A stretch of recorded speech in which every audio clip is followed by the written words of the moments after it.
nós vamos falar de um assunto muito semelhante, muito parecido. Eu queria compartilhar com você algo que talvez seja o centro das Escrituras, ou talvez um dos principais assuntos que temos também, e que envolvem todos como um todo. O tema dessa noite é construindo algo duradouro, a verdade que ninguém te contou. Amém? Como nós estamos sem telão hoje, quero te encorajar a fazer algo também, a anotar. Isso é muito importante para nós, isso é pedagógico para você. Nós crescemos enquanto nós anotamos. Então não somente hoje, mas quando você vier ao culto, vem e anote tudo que você recebe de Deus. Amém? É algo que você pode depois, talvez, meditar com mais calma em casa também. Deus pode esclarecer ou aumentar esse assunto para você. Mas anote o que você recebe de Deus e dessa plataforma também. Alguém aqui já teve a experiência de construir uma casa? De construir uma casa? Alguém? Está aqui, ali também. Amém. Mais alguém? Construir uma casa? E reformar uma casa? Reforma grande. É isso. Eu me lembro quando eu passei por isso, eu e minha esposa. A gente teve que fazer uma reforma de urgência em casa que aconteceu também. E o tamanho do desgaste que nós experimentamos ali, o investimento que dobrou muito mais também, tudo foi muito maior do que a gente imaginava. E eu aprendi uma coisa: esse é o tipo de coisa que eu não desejo para ninguém. Então, construir, reformar nunca é fácil. Talvez seja por isso que muitas pessoas dizem que se um relacionamento passa pela construção de uma casa ou uma grande reforma, ele sustenta qualquer coisa.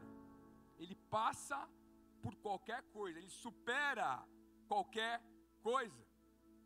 E por quê? Porque construir, meu irmão, qualquer coisa grande dá trabalho. Dá trabalho construir, ainda mais quando o Senhor deseja construir algo duradouro. Algo que talvez não fica em você, algo que vai alcançar quem vem depois.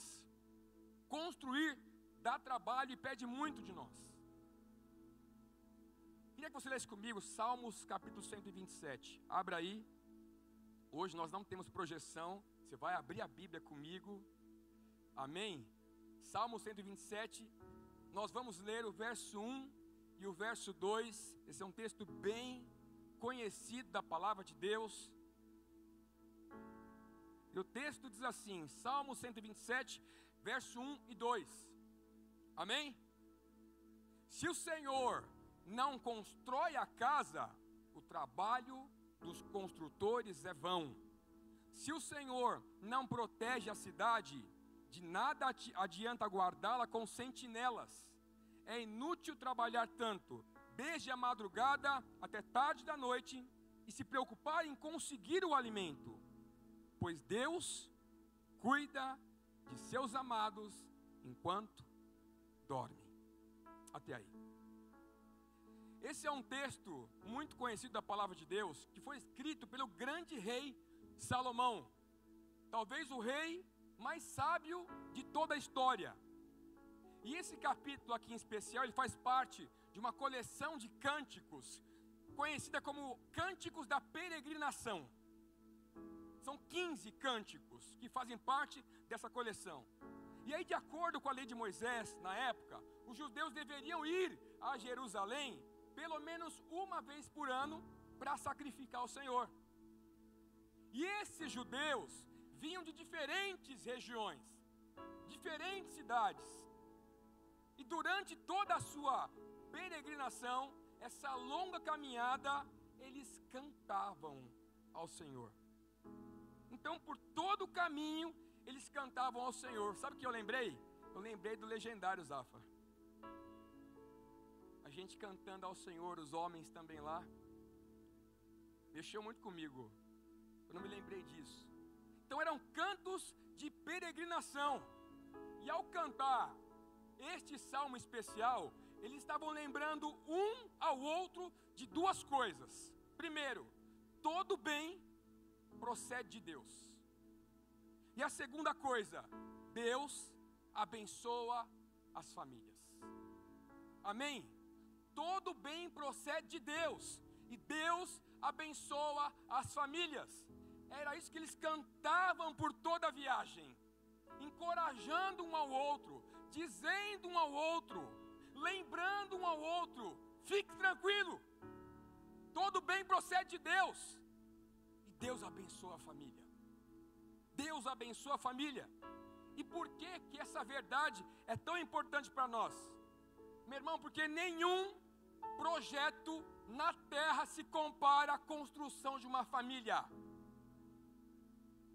Nada se compara. Sabe por quê? Porque nada pode ser tão abençoador e tão desafiador ao mesmo tempo. Eu costumo dizer, meu irmão, que o lugar que eu me sinto mais vulnerável é na condição de pai e marido. Não tem nenhum outro lugar em que eu me sinta vulnerável, fraco. E por quê? Porque construir uma família vai exigir tudo de você. Amém? E o texto que nós lemos aqui fala a respeito da construção de uma casa. É isso que acontece. Só que o que a Bíblia nos mostra é que o trabalho de construção de uma casa não é algo que deva ser feito de maneira individual.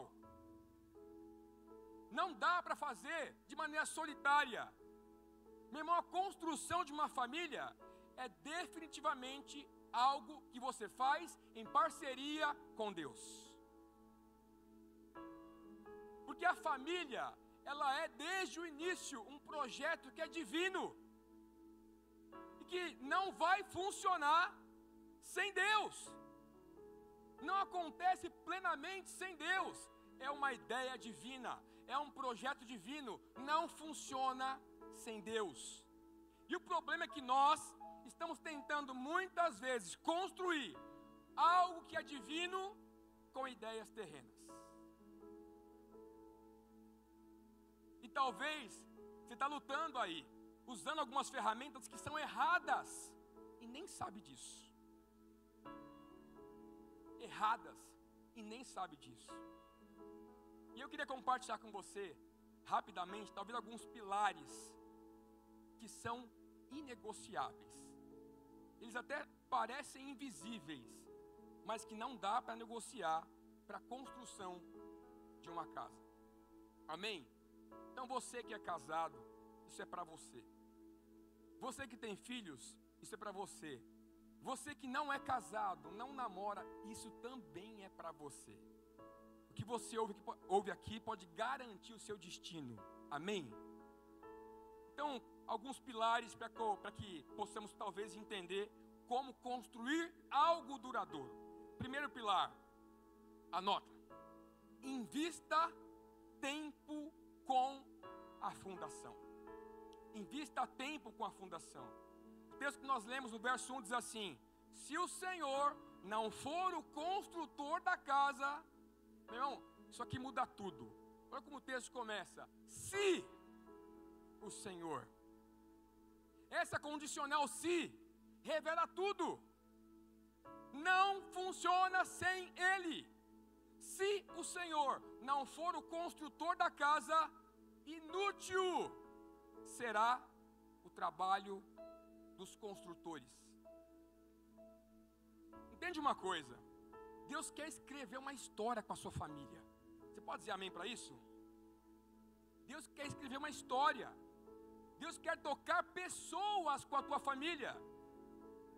Deus quer liberar milagres sobre a sua casa e sobre aqueles que estão ao seu redor também. Deus quer ver realidades transformadas por causa da sua família. Porque a sua família, ou talvez a sua futura família, para quem não é casado, tem propósito na terra. Nós nos esquecemos disso. Repete comigo: Deus tem um propósito para minha casa. Amém? Você não foi unido a uma outra pessoa à toa. Você não teve os filhos que teve à toa. Deus tem um propósito para as nossas casas. Só que para isso acontecer, nós precisamos investir tempo na fundação. A fundação, meu irmão, é possivelmente a parte mais importante da construção. Sabe por quê? Porque a fundação exige muito trabalho que ninguém vê. Muito trabalho que ninguém vê. Você não tem noção do que acontece atrás daqueles tapumes lá. Os tapumes estão lá, mas tem muita coisa acontecendo. Tem algo sendo construído que vai sustentar, que vai proteger o que vem depois. Isso porque a fundação de um prédio, meu irmão, ela é capaz de prever o tamanho dele. A fundação prevê o tamanho daquele prédio, o futuro dele. Dá para determinar pela fundação qual vai ser o final daquele edifício. E quando nós falamos de uma família, a fundação, guarda isso, é o valor que você dá para a presença de Deus e para a sua palavra. Essa é a fundação da sua casa e da minha. O valor que você dá para Deus e sua palavra no seu lar, essa é a fundação. E talvez você já é casado, até tenha filhos, talvez não, mas o mais importante é que, independente do seu estado civil, a fundação é a mesma. Não muda. João 15, verso 5, abre comigo aí. João 15, verso 5. Outro texto conhecido. Os crentes não sabem nem ler a Bíblia mais. Estão tudo desesperado aqui, ó, tentando achar. Depois do advento da tecnologia. João 15, 5. Vamos lá. Diz assim, ó: eu sou a videira, vocês são os ramos. Se alguém permanecer em mim e eu nele, esse dará muito fruto. Pois sem mim, guarda isso, pois sem mim, vocês não podem fazer coisa alguma. E a pergunta é: quem tem sido o construtor da nossa casa? Você ou o Senhor? Quem tem sido? Honestamente para você, é Deus que tem a planta, o projeto nas mãos?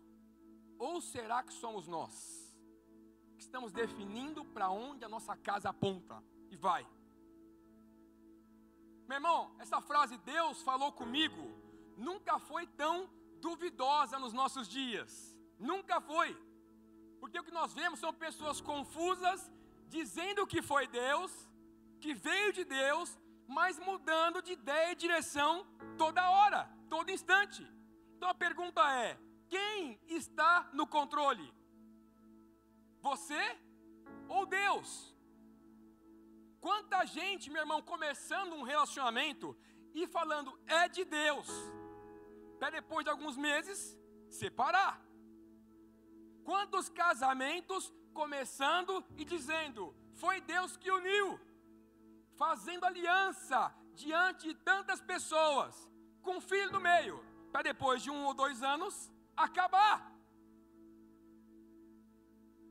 Quanta gente começando novos negócios, sabe? Iniciando ministérios, mudando de país, mudando de igreja e dizendo Deus falou comigo. E a pergunta é: será que nós estamos adaptando Deus aos nossos projetos, aos nossos desejos, aos nossos sonhos? Sabe qual que é o problema do crente? Sabe qual é? Ele quer espiritualizar tudo. Ele quer espiritualizar tudo. E esse é o grande problema, porque quando alguma coisa dá errado, ele não precisa se responsabilizar. Ele vai dizer: Deus não quis. Deus tinha outro plano. Não, meu irmão. É você que é imaturo. Somos nós que somos irresponsáveis com a nossa vida. Sem mim, vocês não podem fazer coisa alguma. Repete comigo assim, ó. Nós precisamos do Senhor. Amém? Precisamos do Senhor para sermos quem o Senhor nos chamou para ser. Precisamos do Senhor para fazer o que Ele nos chamou para fazer. Para viver o que Ele planejou que vivêssemos. Nós precisamos do Senhor. Você sabia que quanto mais alto é o edifício, mais profunda tem que ser a fundação? Sabe o que isso quer dizer? Para mim e para você, nós precisamos de uma experiência mais profunda com Deus. Nós precisamos de uma experiência mais profunda com Deus. Eu falava com o Gustavo antes do culto começar aqui também, né? Semana eu acabei caindo, até quem disse foi o Teus. Né? O Teus falou, nossa, meu, você viu a Taizinha só os clássicos hoje. Então a gente ouviu todos. E o Elton falou assim, cara, a Carol cantou todas as músicas que ela cantava no Storage hoje. Isso é bom demais. Foi incrível hoje para a banda, amém? Foi incrível, foi uma bênção realmente. Mas eu comecei a ouvir alguns louvores durante a semana que não tem nada a ver com aquilo que a gente está ouvindo hoje. Eu não sei dizer, pode ser coisa da minha cabeça, pode ser eu, sei lá, estou ficando velho, mas não sei, tinha uma carga diferente, cara. Tinha um temor santo no meio ali, tinha a Bíblia, tinha unção, tinha alguma coisa que nós podemos estar perdendo pelo caminho. Por quê? Porque nós não temos uma experiência profunda com Deus. Nós acostumamos a sermos superficiais em quase tudo que fazemos. Então guarda uma coisa para você. Meu irmão, você. O tempo que você passa com Deus é um investimento na sua família, você nem sabe. O tempo que você passa com Deus é um investimento na sua família. A atenção que você dá para a palavra de Deus são capazes de prever o futuro e o tamanho daquilo que Deus quer fazer na sua vida e na sua casa. Todo o tempo que você passa orando por quem você ama, cria fundamentos espirituais que protegem o seu futuro e que vão garantir a bênção de Deus. Por isso a palavra de Deus está nos chamando para que façamos de verdade de Deus o nosso fundamento, o fundamento da nossa casa. Deus está nos chamando para investirmos na fundação, aquilo que realmente importa. Então o primeiro ponto, meu irmão, que eu quero te encorajar: invista na fundação. Dê valor à presença de Deus na sua casa. Dê valor à palavra de Deus entre os seus. Mas eu sou solteiro, mesma coisa, não muda nada. A fundação garante que tipo de relacionamento você vai ter no futuro. Quem você vai escolher para estar ao seu lado. Então invista na fundação. Amém? Segundo pilar, segundo fundamento: seja paciente. Seja paciente. Quem tem filhos aqui? Levanta a mão aí, quem tem filhos? Amém. Quem quer ter filhos aqui? Pai, nós declaramos a bênção de Deus sobre aqueles que querem ter filhos, em nome de Jesus. Que a madre se abra, em nome de Jesus. Amém? Novidade sobre você, meu irmão. Mas tem que brincar em casa, que senão não acontece, tá? É outro problema, não é, pastor Elton? Quem te atende lá, o cara fala: o que está acontecendo, irmão? Não é, o problema é que não acontece nada. Entendeu? Eu falei, então, aí não tem como.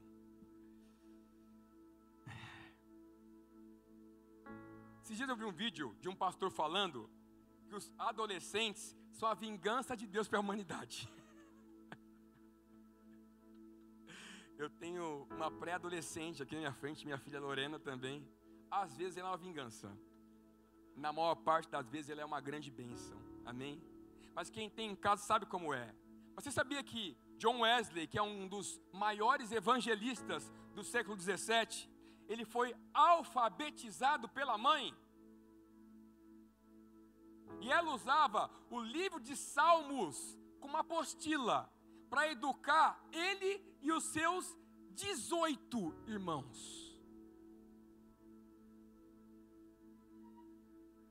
Entende uma coisa, meu irmão? A construção de uma casa dá trabalho, leva tempo.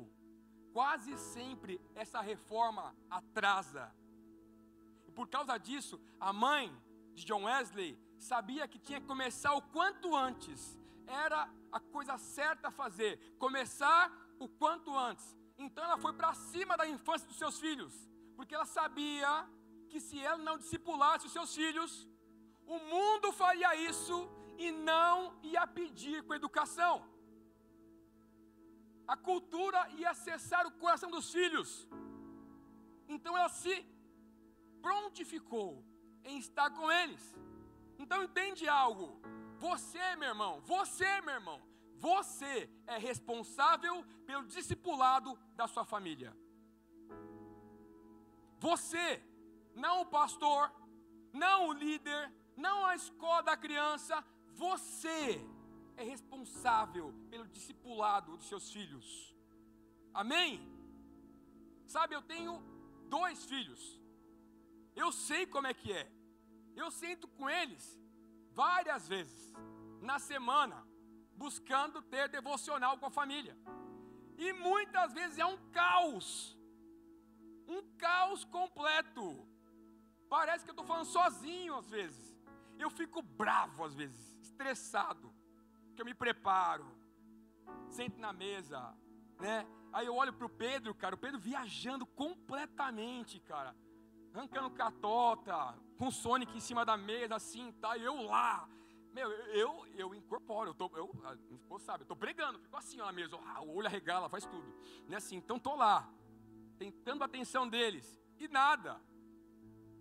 Olho para a Lolô, entende um pouco mais também, não vou expor a menina que ela está aqui agora, né? Mas também não é tão fácil assim. Amém. Mas não é simples, cara. Não é simples. Às vezes parece que nada está acontecendo. Um dia de cada vez. Você está esmurrando, sabe, a pedra. Não é assim que a palavra que esmurra a penha. Então você está lá batendo e parece que nada está acontecendo. Mas aí eu me lembro que a palavra não volta vazia. Deus me pediu para anunciar. A responsabilidade do que Ele faz é dEle. Mas o discipulado é meu. Amém? É meu. Aí eu me lembro do apóstolo Paulo falando, lá em 1 Coríntios 15, 58, ele diz assim: portanto, meus amados irmãos, sejam firmes e constantes, sempre abundantes na obra do Senhor, sabendo que o vosso trabalho não é vão no Senhor.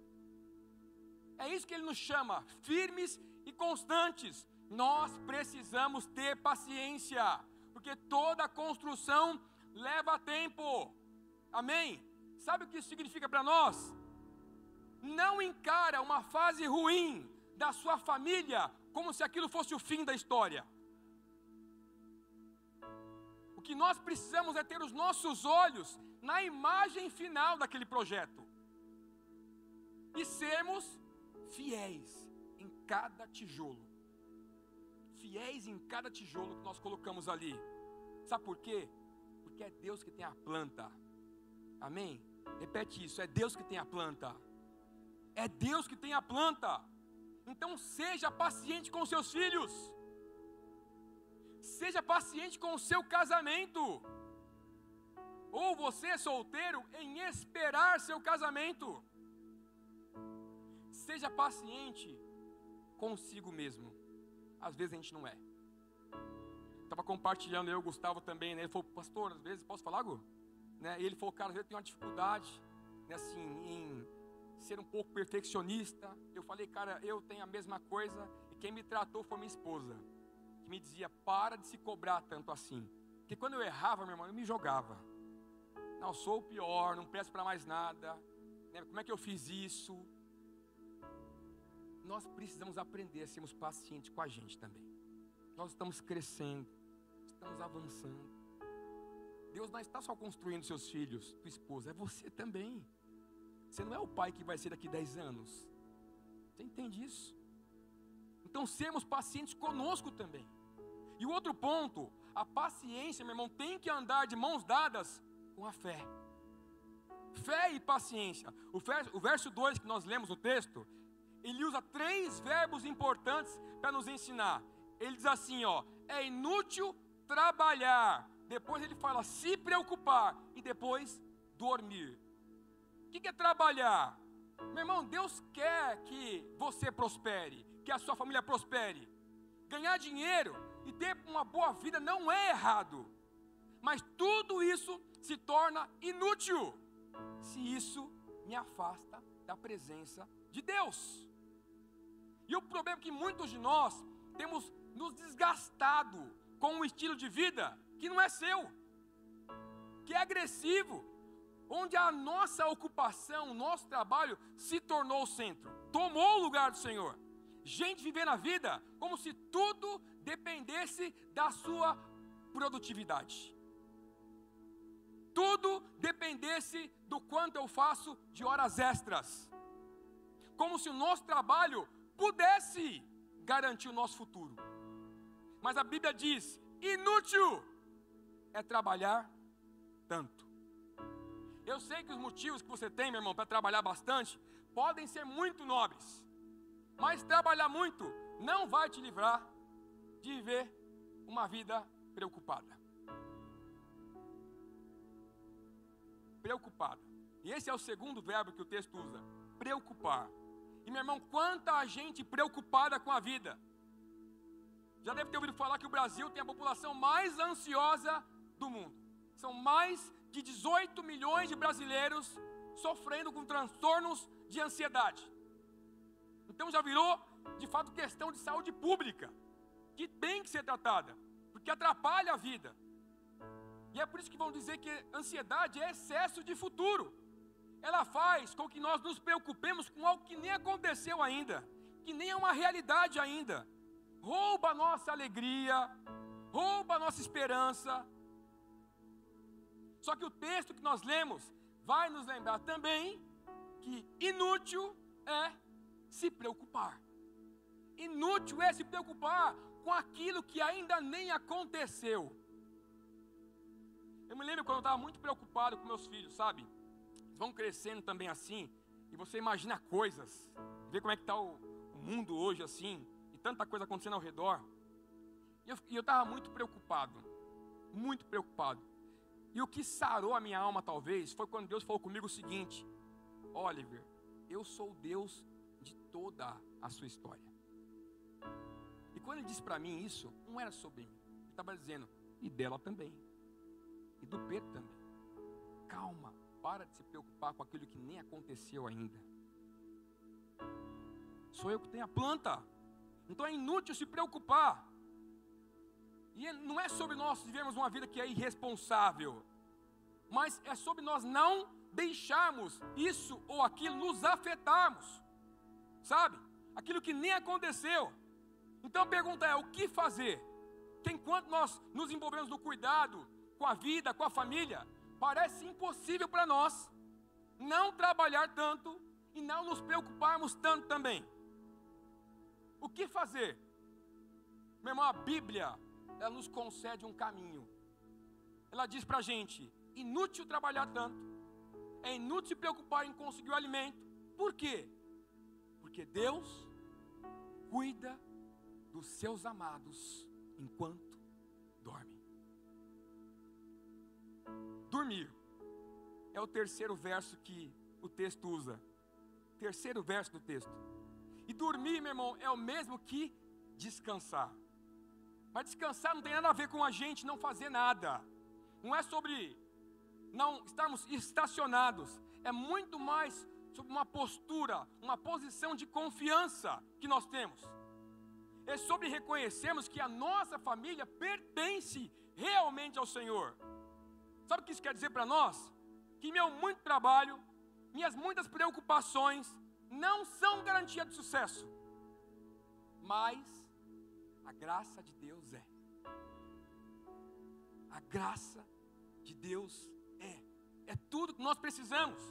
Meu irmão, na presença de Deus, eu posso dormir. Eu posso dormir. Eu posso descansar. Sabe por quê? Porque Deus me chama de amado. Ele troca o teu nome. O seu nome no texto é amado. Ele me chama de amado.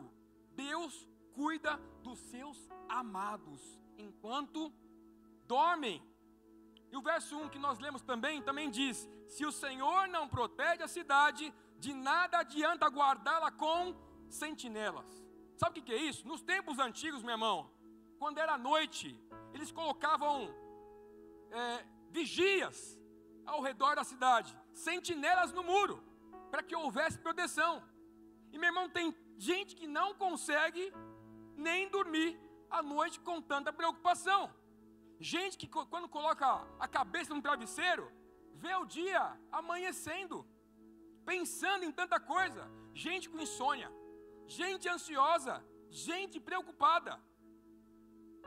Mas essa palavra dormir, no texto, no hebraico, no original, quer dizer literalmente sono. Sono. Sabe o que isso quer dizer para nós? Deus quer que você durma, meu irmão. Deus quer que você durma. Sabe por quê? Porque o sono é fruto de quem aprendeu a confiar. Sono é fruto de quem aprendeu a confiar. Alguém já disse que nós só temos autoridade sobre as tempestades que nós conseguimos dormir. Dormiu na tempestade? Tem autoridade. Eu quero declarar sobre você, meu irmão, nessa noite, um sono tranquilo. Amém? Um sono tranquilo para você. Faz o mesmo para mim. Um sono tranquilo para o pastor. Estou aqui também, gente. Tá? Quero também. Um sono tranquilo sobre as nossas vidas. Nós vamos voltar a dormir. Amém? Nós vamos voltar a descansar. Sabe por quê? Porque você é amado. Você é amado por Deus. Vamos dar um testemunho para você que aconteceu essa semana comigo. Quanto tempo eu tenho, Davi? Tá bom. Cara, eu estava muito angustiado essa semana. Eu ia falar com o Elton, nem contei ainda. Muito angustiado com algumas coisas também acontecendo. E a minha oração, cara, sabe aquela coisa de bater na porta sem parar? Eu estava importunando a Deus. Parecia um doido. Repetia a mesma coisa sem parar, sem parar, sem parar. Gente, o pastor tem dúvida também, tá? A gente também sofre por dentro também, fica angustiado também. E a minha oração terminava assim: Deus, eu preciso saber que o Senhor está me ouvindo. Isso aqui é sério para mim. Eu tenho que saber que o Senhor está me ouvindo. E Deus, cara, é tão incrível as coisas como Ele faz. Eu orando 3 dias sem parar assim também, sem dormir à noite direito. Aí eu chego, cara, de repente eu acordo pela manhã e eu venho para a igreja. No meio do caminho eu encontro uma pessoa. Sabe aquela pessoa menos improvável do mundo? Pessoa menos improvável do mundo. Aquela pessoa que você não tem relacionamento nenhum. Aquela pessoa que você olha assim e fala: nossa, mas vocês vão me entender, tá? Não quero parecer superior quando eu falo isso. Não sabe nem falar. Não sabe nem conversar. Não tem, sabe aquela coisa da gente? Não tem nada para oferecer. Cara, assim, um belo dia, estou vindo para a igreja e eu encontro com essa pessoa. Ele vem até mim e fala assim: ó, faz tempo que eu preciso te dizer uma coisa. Bota a mão no meu peito e fala assim: ó, Deus está ouvindo sua oração. E a resposta é: Ele está cuidando de você. E está cuidando dos seus também. Aquilo fez tanto sentido para mim. Não dá para dizer tudo, né? Não parou aí só. Porque era um velho cheio do Espírito Santo também, cara. Falei, acabou. Aí eu fiquei 1h30 assim, ó, recebendo, e o velho pá. Eu falei, tô acreditando aqui. né, assim. Aí chegou uma hora que eu já estava olhando até no relógio assim, eu falei, vai profeta, termina aí, porque senão, né, meu, ele lá, tal.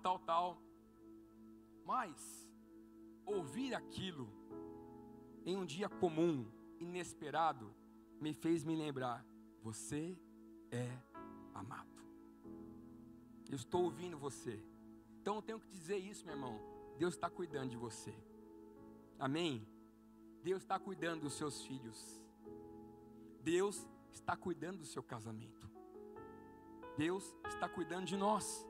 Tudo que nós precisamos é aprender a confiar e reconhecer que nós estamos nas mãos de Deus. Então repete assim: eu estou nas mãos de Deus. Amém? E o terceiro e último fundamento que eu quero compartilhar com você: celebre e agradeça por sua família. Celebre e agradeça por sua família.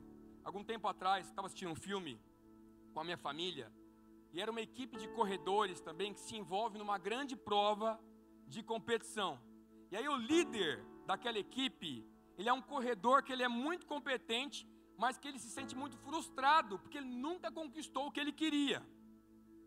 Aí de repente, próximo do final do filme, ele tem um diálogo com um amigo, com seus colegas de equipe, e esse amigo diz assim para ele: Michael, por que você está buscando um troféu que não tem, e não percebe que já tem outros 2 troféus incríveis dentro de casa? E ele falava da esposa e da filha. Você está correndo atrás do vento, está procurando celebrar fora, sem entender que existe coisa boa dentro. Quer alegria lá fora, quer reconhecimento lá fora, mas se esqueceu que a coisa mais preciosa que você podia receber de Deus, você tem dentro de casa. Amém? Sabe, às vezes a gente se esquece do quanto nós já somos abençoados. Nos esquecemos disso. E é verdade, meu irmão, que ninguém aqui tem família perfeita. Ninguém tem. Talvez você, tal como eu também, você não tem a melhor história para contar sobre a família. Nem tudo deu certo para você. Sabe, talvez as relações tenham se esfriado pelo caminho, na família. Mas eu tenho que te dizer uma coisa: talvez não te agrade. Essa é a sua família. Não dá para mudar. Família, a gente não escolhe.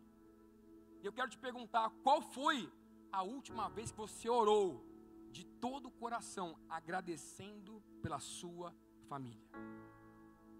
Qual foi a última vez que foi intencional em parar tudo que estava fazendo para simplesmente desfrutar de um tempo juntos com a família?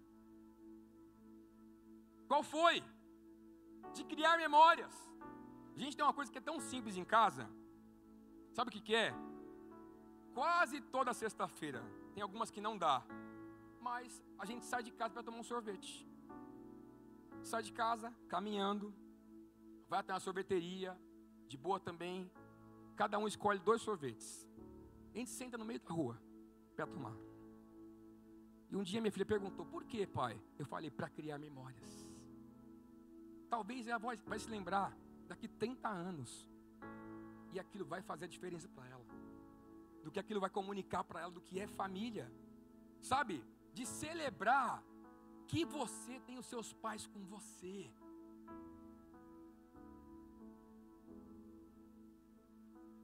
Que temos uma esposa, um marido do nosso lado. Que temos filhos que nos amam. Guarda uma coisa: um homem pode construir uma casa e nunca morar nela. Você entende isso? Deus está dizendo para nós voltarmos para casa. Voltarmos para casa. Que é hora de nos responsabilizarmos pelo destino da nossa família. E Ele está dizendo: celebre e agradeça por sua família. E eu queria terminar contando um testemunho para vocês. para terminarmos aqui. Quem me conhece de perto sabe que eu sempre tive uma relação difícil com meu pai. Por causa do vício do álcool que ele tinha também, muitos problemas na família, sempre foi muito disfuncional em casa, sabe? E quando Jesus me alcançou, meu irmão, eu mergulhei de cabeça. Mergulhei com tudo que eu tinha. Eu fui salvo, fui liberto dos vícios. Deus restaurou meu caráter. Eu tive o privilégio de cuidar e de liderar muitas pessoas também. Mas enquanto tudo isso acontecia, eu fui ficando cada vez mais distante da minha família. Cada vez mais distante. Enquanto eu cuidava da família de Deus, eu me afastava da família de sangue. E aí teve um dia que eu entendi algumas coisas, que eu precisava fazer uma transição na minha vida, sabe? E essa transição me possibilitou a fazer a coisa mais importante, a voltar a frequentar a casa do meu pai. Meu irmão, esse retorno me fez experimentar os últimos anos da vida do meu pai como um amigo dele. O fato de eu voltar para casa, de me tornar um amigo, me fez ter a graça de levá-lo para Jesus. Sabe? Essa presença fez isso. Eu brinco que eu vi meu pai indo para o altar aceitar Jesus umas 30 vezes. 30 vezes. Ele estava ali, sabe, lutando contra o vício, chorando, dizendo que não conseguia, que era difícil para ele, mas mais uma vez indo à frente. E sabe o que eu entendo com isso? Duas coisas. Eu me lembro da misericórdia de Deus. E a outra coisa é que alguma daquelas 30 vezes valeu. Ele está com o Pai. Ele está com o Pai.